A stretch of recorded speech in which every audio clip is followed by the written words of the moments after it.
जी, आपको रुक रहा हूं। इस वक्त की एक बड़ी खबर सामने आ रही है। गुजरात के शुरुआती रुझान के तौर पर गोधरा से भारतीय जनता पार्टी आगे चल रही है। गोधरा उन चुनिंदा सीटों में से एक जहां पर अजदुद्दीन ओवैसी की पार्टी भी चुनावी मैदान में थी।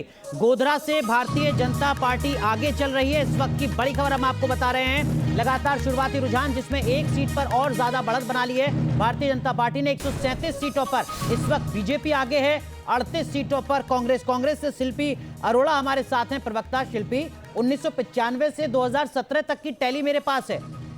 उस पूरी टैली में कांग्रेस कभी इस आंकड़े पर नहीं सिमटी जिस आंकड़े पर अभी शुरुआती रुझान में सिमटी नजर आ रही है, 38 सीटें। नहीं, बिल्कुल कांग्रेस के लिए इस समय जो रिजल्ट दिखा रहे हैं, अगर ये कन्वर्ट होते हैं, क्योंकि अभी आपने खुद कहा है कि पहले राउंड की काउंटिंग हुई है, तो अभी तो काउंटिंग है, अभी तो आगे काफी कुछ रिजल्ट सामने आने बाकी हैं। हिमाचल में भी आप देखिए बराबर की टक्कर अभी जो दिख रही है, तो बिल्कुल हमारे लिए एनालिसिस की बात होगी, निराशा की बात होगी अगर ये वाले रिजल्ट फाइनली कन्वर्ट होते हैं। लेकिन मुझे अभी भी होप है, मुझे पूरी उम्मीद है कि ये रिजल्ट आप 99 पर थे, आपके पास एक अच्छा मोमेंटम था, जीएसटी, पाटीदार, तमाम चीजों पर एक नाराजगी थी। आपके स्टार प्रचारक वहां पर ब्रांड मोदी जो हैं वो पूरी ताकत झोंक रहे थे, जबकि उनके पास एडवांटेज थी। एग्जिट पोल भी बता रहे थे कि वो आगे चल रहे हैं, और आप इस विषम स्थिति में होने के बावजूद भी आप कहीं भी आपके स्टार प्रचारक वहां नहीं पहुंच रहे थे। आपके बड़े नेता कंफ्यूज ही रह रहे थे, उस पर भी बात करूंगी। लेकिन इस वक्त एक और बड़ी खबर आ रही है। हिमाचल चुनाव के रुझान में अभी तक कांटे की टक्कर थी, लेकिन इस वक्त 36 सीटों पर बीजेपी आगे चल रही है। तो क्या अटल जी की भविष्यवाणी जो है वो क्या सच साबित होने जा रही है? 36 सीटों पर बीजेपी आगे चल रही है, 30 पर कांग्रेस।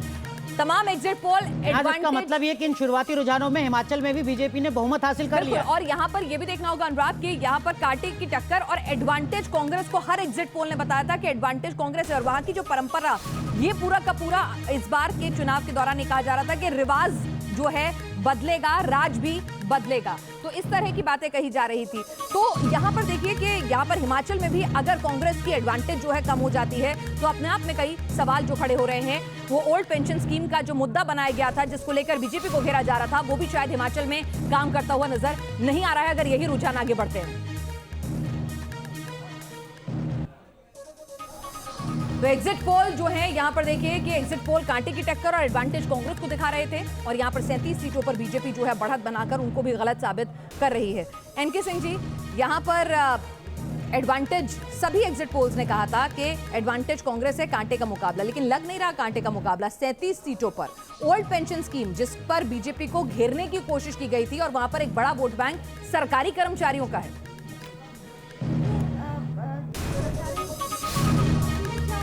तबके हैं जो कि हिमाचल में बहुत क्रूशल थे। एक तो महिला, और वो इकोनॉमिक इशू से त्रस्त थी। दूसरा यूथ, फर्स्ट टाइम यूथ जो वोटर है ना, वो तकरीबन 2 लाख है हिमाचल में, वो किस तरफ झुकेगा। और तीसरा था गवर्नमेंट सर्वेंट्स, और जो पुरानी पेंशन स्कीम थी कांग्रेस ने वादा किया था वो लाएंगे, और उसकी तरफ कई गवर्नमेंट सर्वेंट्स का झुकाव था।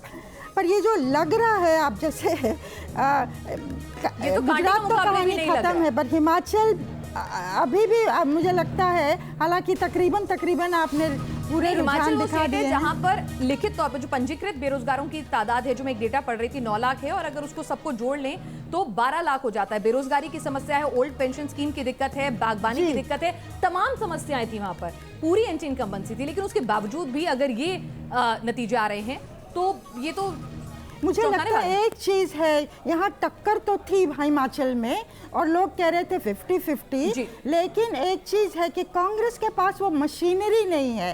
कांग्रेस जो लास्ट माइल कवर करना चाहता है ना, लोगों को बूथ तक ले जाना कि वो वोट डालें, वो उसके पास संगठन नहीं रहा है उस मायने में। हालांकि हिमाचल में फिर भी संगठन और प्रदेशों से बेहतर है कांग्रेस का, लेकिन बीजेपी की जो मशीनरी है इलेक्शन की, वो तो बहुत ही अलग चीज़ है, जिसकी चुनौती अभी तक कांग्रेस या और पार्टियां बिल्कुल नहीं कर पाई हैं। राहुल जी, एक तरफ बीजेपी है जहां पर कोई वो चुनाव जीतने के बाद भी एक निगम का चुनाव भी ऐसे लड़ते हैं जैसे कि आर पार की और बड़ी लड़ाई है, और वहां पर दूसरी तरफ कांग्रेस है जहां पर कौन स्टार प्रचारक होगा, कौन जाएगा कि नहीं जाएगा, रैली करेंगे कि नहीं करेंगे राहुल गांधी, ये तमाम चीजों को लेकर ही लास्ट तक कंफ्यूजन बना रहता है। देखिए, भारत में अब कम से कम उत्तर भारत में एक जो स्थिति बन गई है वो इस तरह की है कि जो दो बड़े पक्ष हैं, पुराना अगर देखें बीजेपी और कांग्रेस, जो मुख्य विपक्षी पार्टी अभी भी है देश में, तो उसमें एक तरफ अपार संसाधन हैं, बहुत शक्तिशाली और मजबूत और निरंतर सक्रिय रहने वाला संगठन है, और वहीं दूसरी ओर कांग्रेस की अगर बात करें तो संसाधनों की कमी है, संगठन की कमी है, कार्यकर्ताओं की कमी है। ये इतना असमान युद्ध हो गया है कि अब इसमें उसके परिणाम भी असमान होंगे, तो अब हमें आश्चर्य नहीं होना चाहिए। बीजेपी ने कम से कम नरेंद्र मोदी और अमित शाह के नेतृत्व में जो चुनाव लड़ने और जीतने की एक नई तकनीक विकसित की है, एक पूरा शास्त्र विकसित किया है, मैं समझता हूँ वो सारे दुनिया के लोकतंत्रों के लिए अध्ययन का बहुत रोचक विषय होगा और हो रहा है।